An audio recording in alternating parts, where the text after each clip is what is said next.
तो बच्चों लोग आज के क्लास में स्टडी करने वाले हैं बॉन्ड एंगल किस फैक्टर पे डिपेंड करता है और बॉन्ड एंगल को हम लोग कंपेयर कैसे करते हैं हम लोग।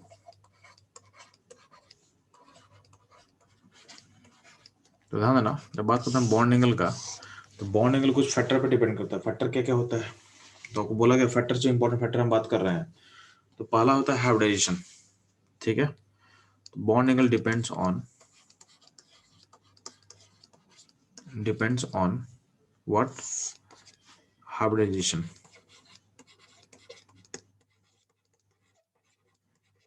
ठीक, पहला फैक्टर क्या होता है, नेक्स्ट फैक्टर जिस पे डिपेंड करता है बॉन्ड एंगल, तो लोन पेयर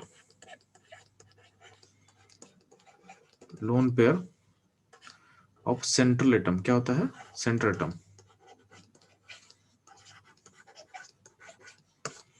तो सेंट्रल एटम का लोन पेयर पे डिपेंड करता है, उसके नंबर पे डिपेंड करेगा। और लास्ट फैक्टर होता है जो हमको स्टडी करना है, होता है इलेक्ट्रोनेगेटिविटी।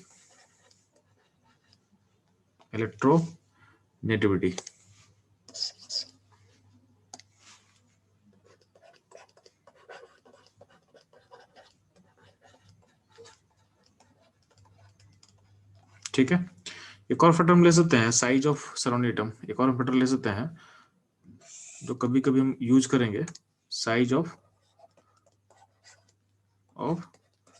Surrounding atom.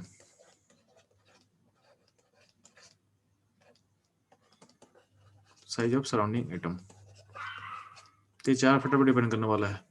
सबसे ज्यादा जो प्रायोरिटी होगा, ठीक है, सबसे ज्यादा प्रायोरिटी होता है आप हाइब्रिडेशन को दोगे। ठीक है, तो बॉन्ड एंगल का डिपेंडेंस आप लोग समझ में आ चुका बच्चों लोग। सबसे पहले प्रायोरिटी देना हाइब्रिडेशन को। अगर क्वेश्चन जो सॉल्व कर रहे हो तो आपका दिमाग में अगर बॉन्ड एंगल पे चल रहा है तो सबसे पहला जो प्रायोरिटी होगा ना, प्रायोरिटी नंबर 1 इसको देना आपको यार। तो प्रायोरिटी नंबर 1 हो गया ये वाला। ठीक है, हाइब्रिडेशन। ठीक है, बाकी कभी कभी लोन पर आ जाएगा, कभी कभी अल्टरनेटिव आ जाएगा, लेकिन प्रायोरिटी हाइब्रिडेशन को पहले देना आपको। ये दिमाग में सेट कर लो। अब हाइब्रिडेशन प्रायोरिटी का मतलब समझो, यहाँ पे कुछ आपका हाइब्रिडेशन का बॉन्ड एंगल आपको याद करवाया गया होगा। तो हाइब्रिडेशन जब भी एसपी होता है तो आप लोग याद किए होगे, अगर हाइब्रिडेशन एसपी होगा तो थीटा कितना होगा, तो थीटा होगा 180। sp2 का थीटा कितना होता है, तो थीटा होता है 120। sp3 का थीटा कितना होता है, तो 190 28 मिनट। ठीक है, तो ये बेसिकली तीन ही ज्यादा केस आता है, तो तीन केस हम लिखते हैं आपके सामने। तो हाइब्रिडेशन के अकॉर्डिंग जो एंगल होता है वैल्यू भी आपको याद होना चाहिए, 30 से 3 का कम से कम। ठीक है, तो इसको आपको याद रखना है। और हाइब्रिडेशन को पहले प्रायोरिटी देना है, दिमाग सेट कर लो। जब भी हम एंगल की बात करें तो पहला जो फैक्टर आप दिमाग सेट करोगे कि हमको हाइब्रिडेशन वाला चेक करना है कि हाइब्रिडेशन क्या है। ठीक है, उसके बाद का फैक्टर क्या है, तो उसके बाद फैक्टर लोन पर देखेंगे, फिर अल्टरनेटिव चेक करेंगे हम लोग, और साइज ऑफ सराउंडिंग एटम कभी कभी इसका यूज करेंगे। तो कभी कभी ये जो है, तो इन तीनों में हम प्रायोरिटी नहीं दे रहे हैं आपको, प्रायोरिटी नहीं दे रहे हैं कभी कभी, क्योंकि बाकी फैक्टर भी आगे पीछे निकल सकता है। इसी में एक और चीज है जो हम लोग पढ़ते हैं, ड्रैगो रूल।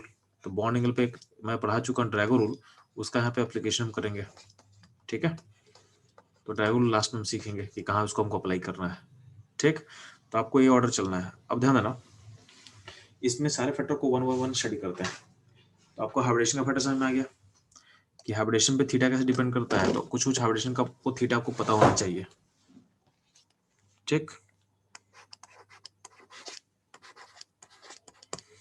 तो हाइब्रिडेशन का थीटा कुछ का पता होना चाहिए। ठीक है,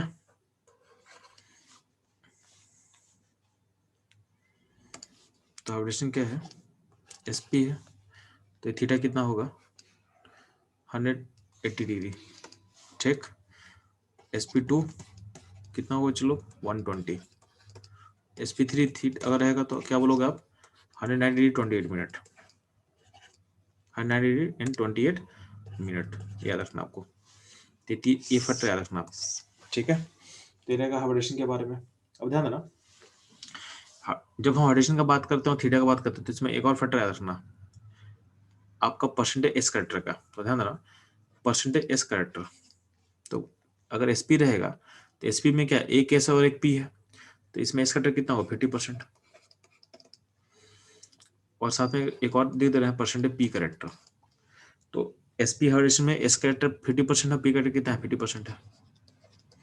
अगर sp2 का हम बात करते हैं तो sp2 में क्या है, एक एस है 2 पी है, तो इसमें एस कैरेक्टर कितना होगा 33%, मतलब 3 पार्ट का 1 पार्ट एस है, तो इसको क्या बोलोगे, तो आप बोल सकते हो कि 33.33% होगा एस कैरेक्टर।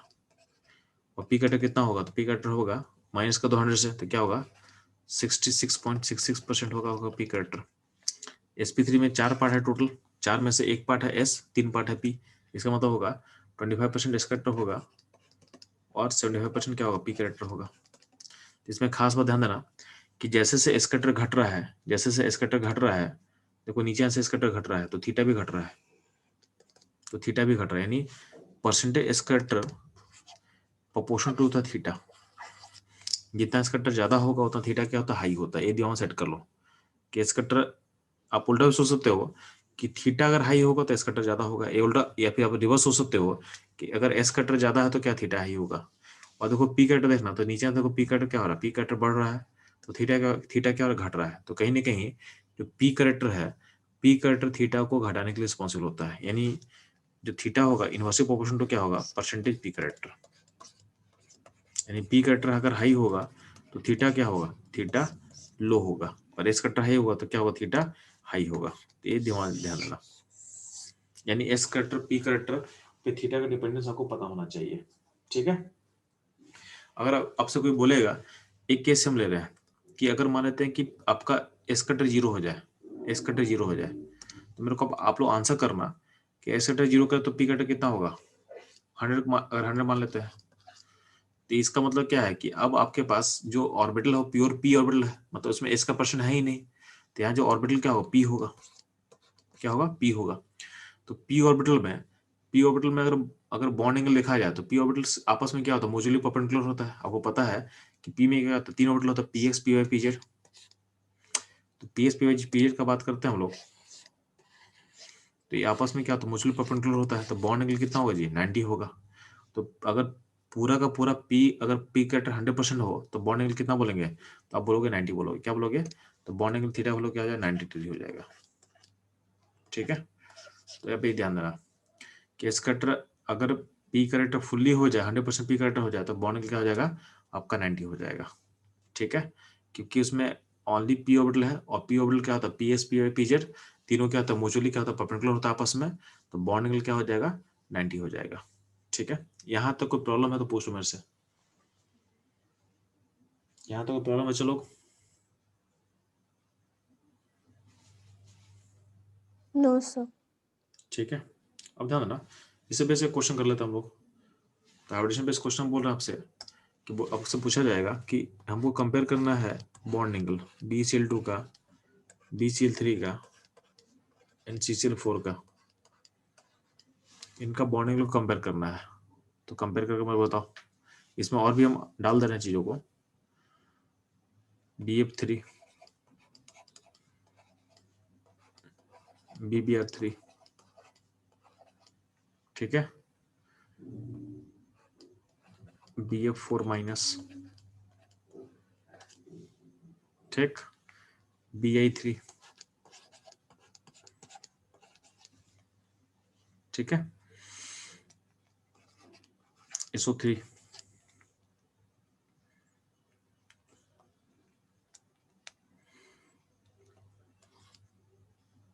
CF4,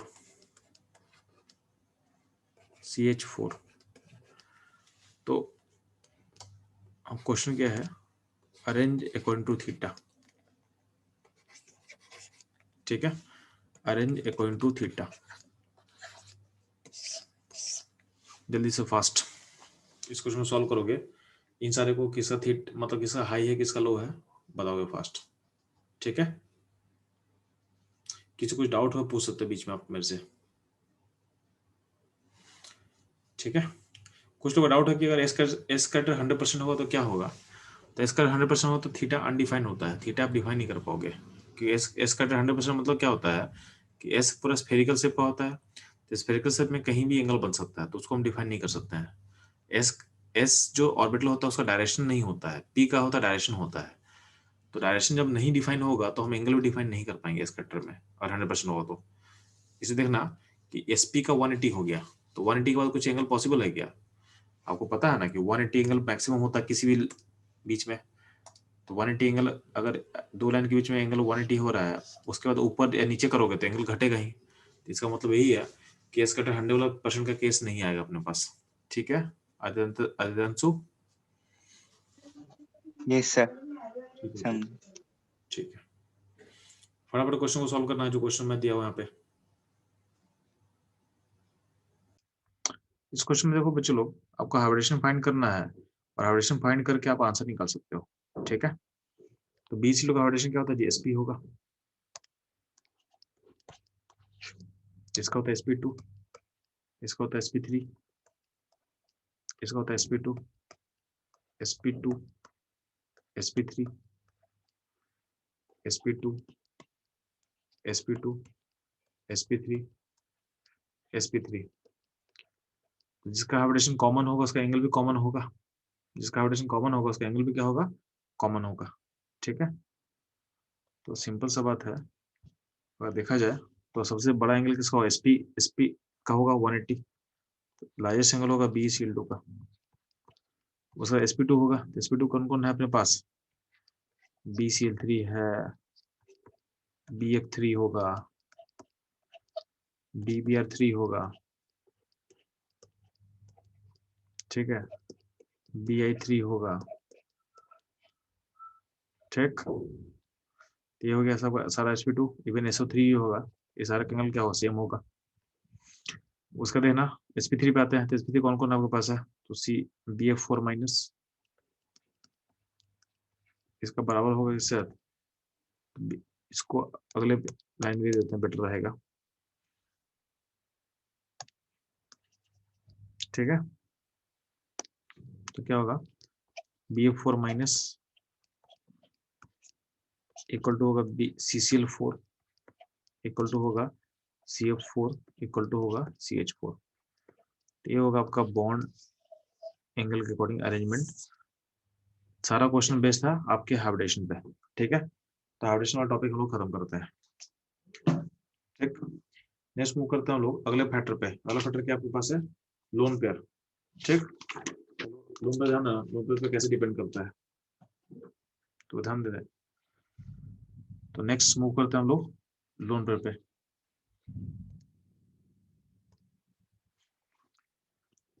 तो अगर बात करते हैं हम लोन पेयर पे, तो ध्यान देना, जब भी आपका लोन पे रहेगा ना, तो आपको पता है, आप लोग पढ़े होगे एक रिपल्सन का ऑर्डर पढ़े होगे। तो रिपल्सन का ऑर्डर क्या था आपके पास जी? तो रिपल्सन का जो ऑर्डर था, जो आप लोग पढ़े होगे किसमें? VSCPR थ्योरी में। ठीक है, तो बोला गया कि लोन पे रिपल्सन ज्यादा होता है, हाईएस्ट होता है।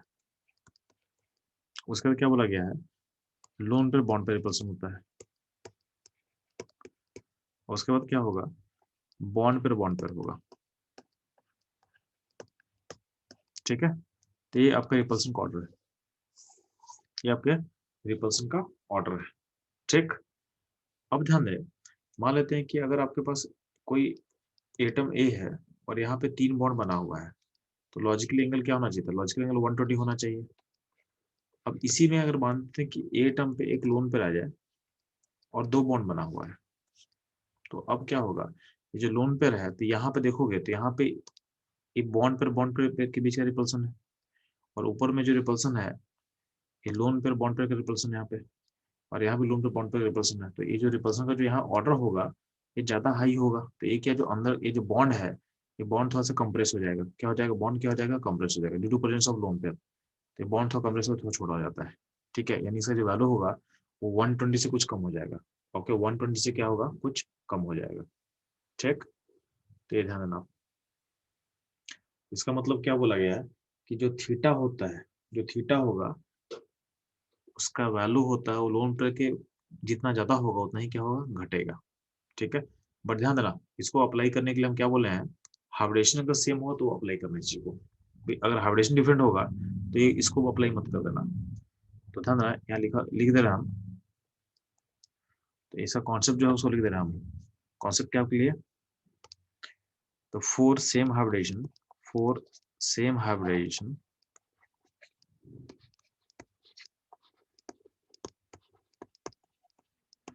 नहीं सोचना है, हाइब्रिडेशन होगा तो मत सोच लेना। तो for same hybridization क्या बोला गया है, theta inversely proportional to number of lone pair,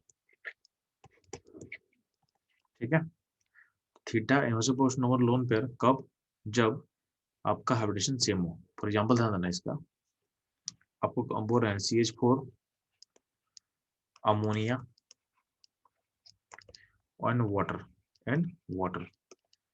इन सब का हाइब्रिडेशन क्या होता है जी, सारा का हाइब्रिडेशन sp3 होता है, सारा का हाइब्रिडेशन sp3 होगा, ठीक है। इसका थीटा चेक करोगे तो CH4 का थीटा होता है 190 डिग्री 28 मिनट, ये होता है थीटा का वैल्यू उसका। अमोनिया में क्या होता है,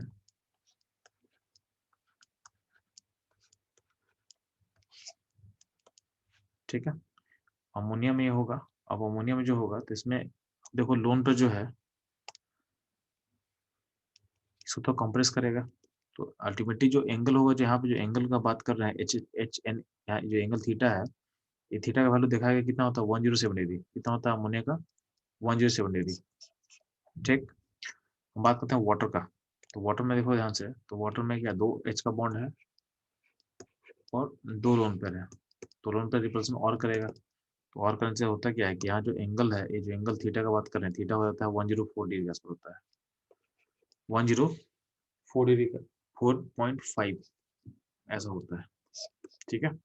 तो बेसिकली आपको जो है, आपको ये वैल्यूज याद रखना है, आपको ये वैल्यूज याद रखना है। मीथेन NCH4 हो गया, ये तो याद करना बहुत आसान है।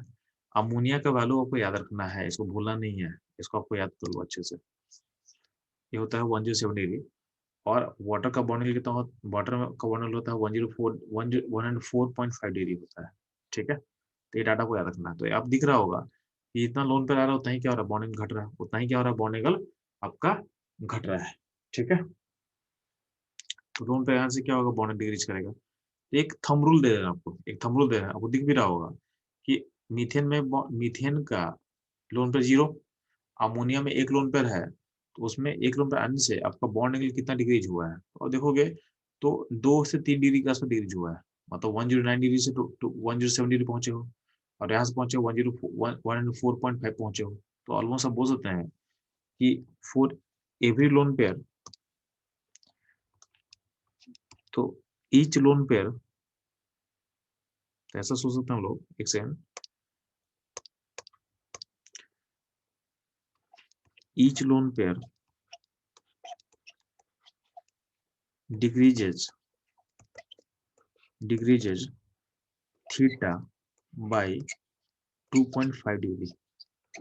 एक थंब रूल बस बता दे रहे हैं कि ऐसा दिमाग तुम सोच सकते हो कि हर लोन पे जो आएगा वो थीटा को 2 से 3 डिग्री घटाता है, तो 2 से 3 डिग्री का बीच मीन वैल्यू है 2.5 होगा, तो 2.5 सोच लेंगे हम कि जितना लोन पर आएगा तो हाइब्रिडेशन का सेम है, तो उससे एंगल घटेगा 2.5 डिग्री के आसपास। तो इसको आपको याद कर लेना है, इसको आपको याद कर लेना है। तो ये हो गया थीटा का फैक्टर, मतलब थीटा पे आपका लोन पेयर का इम्पैक्ट क्या पड़ेगा वो आपको समझ में आ चुका है, ठीक है। नेक्स्ट मूव करें हम लोग, नेक्स्ट मूव करेंगे, अगला फैक्टर है इलेक्ट्रोनेगेटिविटी।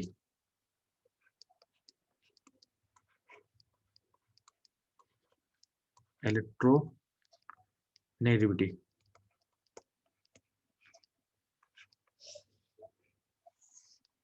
ना, जब हम इलेक्ट्रोनेगेटिविटी पढ़ेंगे तो इसको दो पार्ट में पढ़ते हैं। एक होता है जब सेंट्रल एटम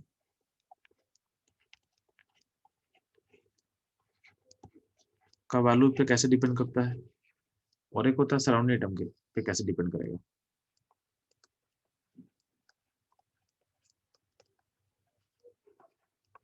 तो यहाँ पे दो फैक्टर हम बोल रहे हैं कि इलेक्ट्रोनेगेटिविटी ऑफ सेंट्रल एटम में क्या इम्पैक्ट पड़ने वाला है, और सराउंडिंग में क्या इम्पैक्ट पड़ने वाला है, ठीक है।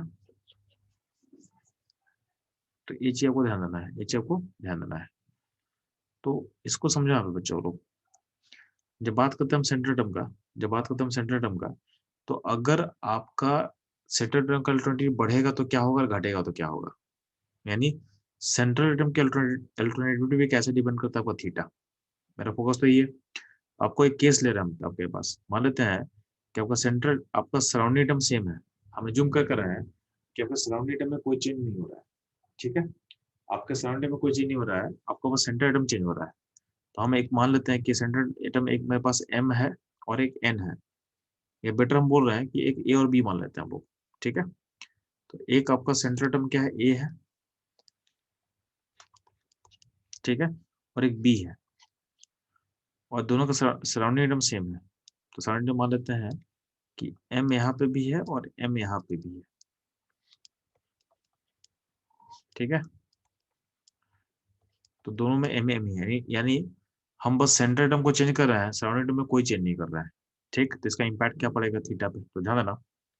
और हम ज्यूम कर रहे हैं कि electronegativity of B is greater than A, यानी बी का जो इलेक्ट्रोनेगेटिव होगा ए से ज्यादा होगा, ठीक। तो होता क्या है कि जो ज्यादा इलेक्ट्रोनेगेटिव होता है वो क्लाउड को अपने पास पुल करता है। तो अगर ए और एम का देखोगे तो ए और ए एम और बी एम का बात करते हैं, तो हम मान लेते हैं कि ए और एम का जो क्लाउड है यहाँ पे कहीं पे है, जो ब्लू कलर से हम क्लाउड दिखा रहे हैं, ठीक। और बी चूंकि ज्यादा अल्टरनेटिव है, तो बी का जो बी में एम का जो क्लाउड होगा वो, और बी एम का जो शेयर क्लाउड है, वो शेयर क्लाउड क्या होगा, बी के ऊपर ज्यादा पास आ जाएगा, क्योंकि बी ज्यादा अल्टरनेटिव है। तो अल्टीमेटली क्या होता है कि जो ज्यादा अल्टरनेटिव एलिमेंट होगा वो अपने पास क्लाउड को अपने पास पुल कर लेगा, और क्लाउड पे चार्ज क्या होगा, निगेटिव होगा, क्योंकि क्लाउड क्या है, इलेक्ट्रॉन्स होता है। अब आपको दिख रहा होगा कि जो ज्यादा अल्टरनेटिव है, बी का क्लाउड ज्यादा पास आ गया है, और चार्ज नेगेटिव जब ज्यादा पास है तो क्या आपस में रिपल करेगा, रिपल ने करें इम्पैक्ट क्या पड़ेगा, ये जो थीटा है, ये जो एंगल है उसको बड़ा करेगा, ठीक है। तो अगर सारा चीज सेम है और हम सेंटर एटम का एल्टीट्यूड को इंक्रीज करेंगे, तो अल्टीमेटली क्लाउड जब पास पहुंचेगा तो उसका नेगेटिव आपस में रिपल करेगा, तो थीटा क्या होगा, इंक्रीज करेगा। तो हम ऐसा बोल सकते हैं कि सेंट जो आपका थीटा है, theta is proportional to electronegativity किसका, सेंट्रल एटम का। यानी आप सेंट्रल एटम की इलेक्ट्रोनेगेटिविटी को बढ़ाओगे तो थीटा क्या होता है, इंक्रीज करता है, ठीक है। लॉजिक आपको समझा दिए, लॉजिक आपको क्लियर है, ठीक। अगर हम बात करते हैं सराउंडिंग एटम का, तो यहाँ पे एक काम करते हैं, सेंट्रल एटम को चेंज नहीं करते हैं, मतलब ए है तो ए ही रखने देते हैं, ठीक। और सराउंडिंग एटम को मान लेते हैं कि एक में एम है और दूसरे में एन कर देता है, दूसरे में एन कर देता है, ठीक। तो ये हो गया एम और एन। अब ध्यान देना, हम एज्यूम क्या कर रहे हैं कि electronegativity of N is greater than M, यानी एन का ज्यादा है, ये हम सोच रहे हैं। तो अगर हम लोग क्या सीखे हैं कि जो ज्यादा अल्टरनेटिव होगा उसके पास क्लाउड चला जाएगा, तो एन का क्लाउड, ए और एन का जो क्लाउड है ज्यादा एन की तरफ होगा, उसको रेड मार्क्स दिखा रहे हैं हम। क्यों, क्योंकि एन ज्यादा अल्टरनेटिव है, और एम का जो क्लाउड होगा वो टूवर्ड्स एक की तरफ ज्यादा होगा, क्योंकि इसमें एम का अल्टरनेटिव एन से कम है, ठीक है। तो रिलेटिव, हम रिलेटिव चेक करेंगे, तो जो एम का जो क्लाउड होगा वो टूवर्ड्स ए ज्यादा रहेगा, और एन का जो क्लाउड होगा एन की तरफ रहेगा। और क्लाउड पे चार्ज क्या होता है, नेगेटिव होता है। तो नेगेटिव जो अब देखोगे दो चार्ज नेगेटिव जो दिख रहा है आपको, वो ज्यादा पास किस में है, तो ज्यादा पास एम के ऊपर है। तो एम का जो एंगल वो फैलेगा ज्यादा, वो क्या होगा, फैलेगा ज्यादा, यानी ये थीटा क्या होगा, इंक्रीज करेगा। यानी हम ऐसा देख रहे हैं कि जो थीटा है, थीटा इनवर्सली प्रोपोर्शन टू होता है इलेक्ट्रोनेगेटिविटी ऑफ विच, तो सराउंडिंग एटम। तो सराउंडिंग एटम की का उल्टा होता है, अगर सराउंडिंग इलेक्ट्रिसिटी बढ़ाओगे तो थीटा डिक्रीज करेगा, और सेंट्रल एटम का इलेक्ट्रिसिटी बढ़ाओगे तो आपका थीटा क्या होता है, इंक्रीज करता है, ठीक है। तो ये रहेगा आपका थ्योरी, यानी इलेक्ट्रोनेगेटिविटी का इम्पैक्ट आपको समझ में आ रहा होगा, ठीक है। तो इसमें कोई दिक्कत है किसी को, चलो यहाँ तक कोई डाउट है किसी को तो पूछ लेंगे।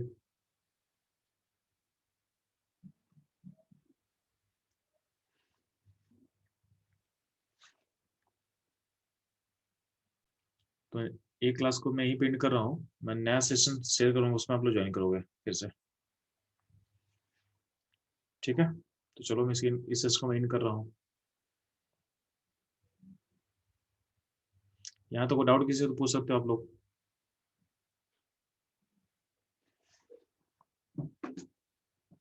ठीक। ठीक है, चलो मैं end कर रहा हूँ।